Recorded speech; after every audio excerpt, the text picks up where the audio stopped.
I'm James Fallows here at the headquarters of the Atlantic magazine in Washington. Delighted to welcome back my friend and former colleague Andrew Sullivan, who's now at the Daily Beast Newsweek, who is here to talk to his audience at the U.S. Study Center at the University of Sydney about his work and about U.S. politics and for broadcast around the world. Andrew, thank you very much for joining us. You're so welcome. Lovely to be back. So the first thing I wanted to ask you about is just the nature of blogging, of which, in a way, you are a famous pioneer. And you wrote a big story for us almost 4 years ago about why I blog. And I want to ask you first, on the micro sense, how do you keep doing it? You know, operationally, how many people work with you? What do you do each day to put out this huge quantity of material? It's evolved dramatically. And when I started 12 years ago, it was me basically realizing I could directly reach readers. And I would go in and see the next day's New York Times at midnight, right from midnight to 2, right. Plunk it all up there, and then gradually got an audience. Over time, of course, it had to be round the clock. The whole idea of a moment of publishing disappeared. The appetite for the frequency of posts just seemed to be exponential. Like the more you gave, the more they wanted. It became almost an addictive relationship. And the only way to handle that was to hire interns and to try and get them to be what I call leaf cutter ants, which is send them out into the internet. Did you say that to their face? Yes, that's the nicest thing we call them. Underbloggers, they call themselves. And they help me draft and schedule the day's posts. We put out 270 a week, roughly, which is about 40 to 50 posts a day, every 20 minutes, which means that you can't even take a train ride or schedule a lunch unless you've scheduled in advance the stuff that's going to publish while you're at lunch. And we developed this sort of an organism where Patrick and Chris both and I are sort of developed our own wavelength. Nothing gets published without my overseeing it or re-editing it or doing something to it. So you've seen everything there before it goes up? Just about? I would say almost everything, because actually we decided a year ago, for health reasons, basically, that I would have to let go at some point in the day and not go back until the morning. So that's how we do it, and we do it on a sort of hourly, daily basis. We meet every 2 weeks in a diner for our editorial meeting, for lunch. They now live in New York.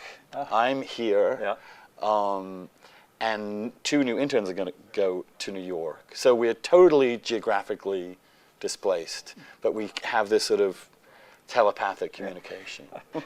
And so in the macro sense of how you do it now, what was so fascinating about your article back in 2008 about how and why you blog is applying an established literary and political sensibility to this new technology.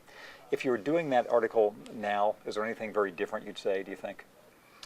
No, I don't, except I think the scope of what I do, the sheer range of stuff that we do, has grown, making it less a personal journal, as it were, and more a collective conversation. And what's really happened in the last few years has been the engagement of the readership creating and generating content. So we're always, some of our emails, as you know, and you've done this with your own blog, some of the smartest people on any topic are actually among your readership, and they can tell you things that no one else can know. And definitely that has become, the readers themselves drive this, this thing now as much as any of us do. And you say it's less of a personal log than it was a couple of years ago, but still something that's very compelling about your work is it is so personal. People know exactly who they are hearing from and all of your ups and downs. And I think many of your readers wonder how long you can do this. Is there anything you see as a limit, intellectual, physical, political, to your putting things out at this speed? Yeah, I do. I mean, it's something I've been grappling with for the last year or so. There have been several moments in this period when I've said, I just can't go on. I'm completely drained. I'm sort of this little middle of the hourglass. All this stuff comes in my frontal cortex. It gets parsed and posted and edited and nicked and tucked and discarded, and then it goes out into the blog, and then it all comes back. So I'm, whether I like it or not, like a piece of electrical wiring that's close to being, burned to a crisp. It's not so much the actual physical work of it.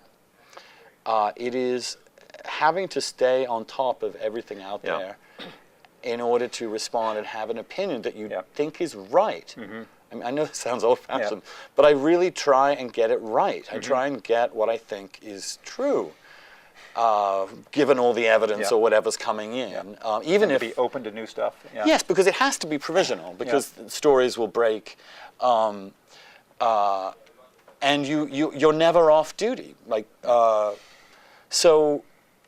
I think physically there are many people who've stopped because they just couldn't take it, and psychologically, the being on stage constantly, I basically am talking to something like maybe 150 to 200,000 people. Now that blows your mind. I think it's probably more than CNN nowadays. Right, it's a giant football stadium full of people. It's a huge, and you performing live every day in front of those people. And that is, and we, of course, I'm masochistic enough to do weekends too. So we do 7 days a week. I've often said, you know, if blogging turns out to be fatal, I will probably be the first person to discover it. And you've been publicly HIV positive for many, many years, so maybe you don't think 10 years from now, 20 years from now, but if you were thinking of 10 years from now, what form of writing you'd be doing, do you think it would be an extension of this? No. Actually. How about 2 years from now? Probably yes.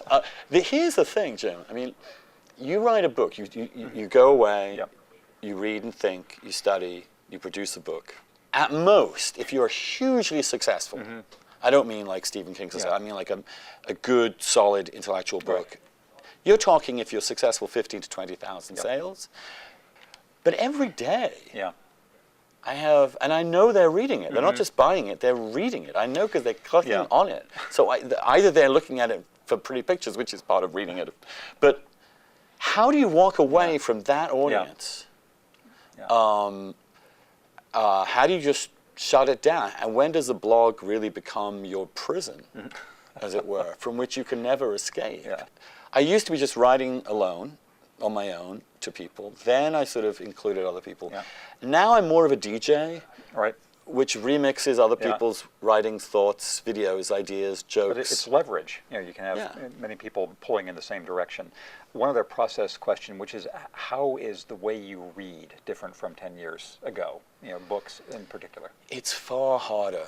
And I've tried to figure out why, and of course there's probably some, it's the brain. I mean, my brain has been trained now for 12 years to react to short bursts of prose, to rapidly assimilate and to attend to the key point, or what I always call the money quote. So to sit back and at leisure and read a book for pleasure is it takes me at least a week off to even begin to get my brain to work at that level. Otherwise you just, you start reading books like this, which is not the way to read a book. On the other hand, I do think there's a good argument that human beings learn better through conversation and argument and debate. In other words, you can flesh out an argument over a period of years even, or weeks or months or sometimes just days, in which the combination of reader input, other people's expertise, you're kind of trying to make sense of it, will actually, I think, leave a deeper impression on your mind about what the issue is than if you sat down and passively read a big book on the subject and never had to formulate or talk about it. It's mass intimacy is what it is. It's a new thing. Although everybody on Facebook essentially has the same at a different scale. And so everybody is a blogger about their own lives.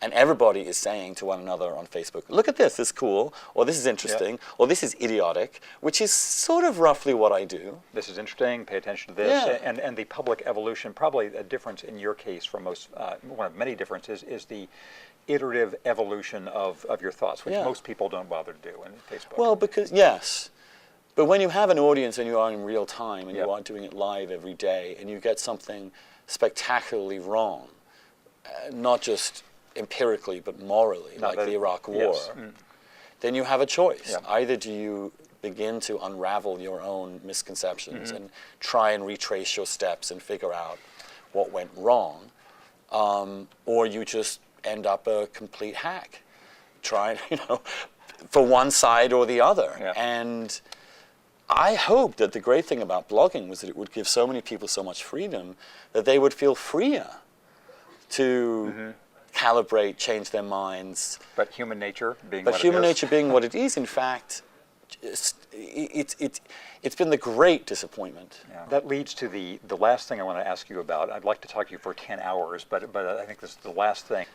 It would be easy to be depressed more generally about the point you just made about the sort of public idiocy of discourse of all sorts, and the polarization, all these cliched points that people can't talk to each other. Most people do not consider new information. Can you in conscience make a case that there is any hope for actual reasoned discourse, people listening to evidence and having evolution rather than devolution of the public mind? Yes, let me say Good. that, because otherwise we're all Thank going to kill ourselves. We have a slogan, biased and balanced, Yeah. which is an attempt to say, look, you're coming here, I have a point of view. Yeah. But it is open to debate. And so we have dissent of the day. We genuinely do try to, even if it's to knock down, to link to pieces we don't agree with. Right. We give out awards to people who are prepared to break with party line, as well as those that are hacks of both sides. And I'm proud of it. The blogosphere has not solved the problem. The thing about it is, though, Jim, I think that hyperlinks should be, you would think, a great break. I mean, because if you are attacking like National Review, you link to them. Yeah. So the reader, who, if he were reading The Nation Right. in print, would never have, reading a criticism of something, Exactly. he wouldn't have the original material instantly available Right. for him or her to read. So that I think is important, that sort of etiquette. And so there is actually everywhere throughout the internet always a window to open into the other side. But people don't open it. And just to finally on this point, if you have now more Democratic than Republican readers, because I would assert that shows more about the Republicans, they're in sort of a veer away, do you think that this election cycle will be an extreme point of the veer for the Republicans, or do you think we have many more years and they're going in that direction? My fear is that by selecting Romney, who I think will probably lose big, to be honest with you. That's my guess too. Especially the way the Obama campaign seems to be shaping up, which is an extremely aggressive Republican campaign, actually, Republican-style campaign. So I haven't seemed like a wimp, but no. I haven't seen a Democrat pound a Republican on national security Right. in which he actually taunts the Republican that he's too wimpy to do what I've done. Right. And that is, wow. Yeah. That is a whole new thing. And I think, frankly, people want a breakthrough past the deadlock. Yeah. And if he and the Democrats can say, look, we're going to be stuck here forever unless we push in one direction. I wish in some ways that Santorum had emerged or somebody like that, because if he'd lost, then there would have been a clarity. Romney loses, the far right is still going to say, see? Yes. We need a real conservative. You didn't do it again, you screwed up again, another moderate, another failure, and then they go through this other ghastly cycle of extremism.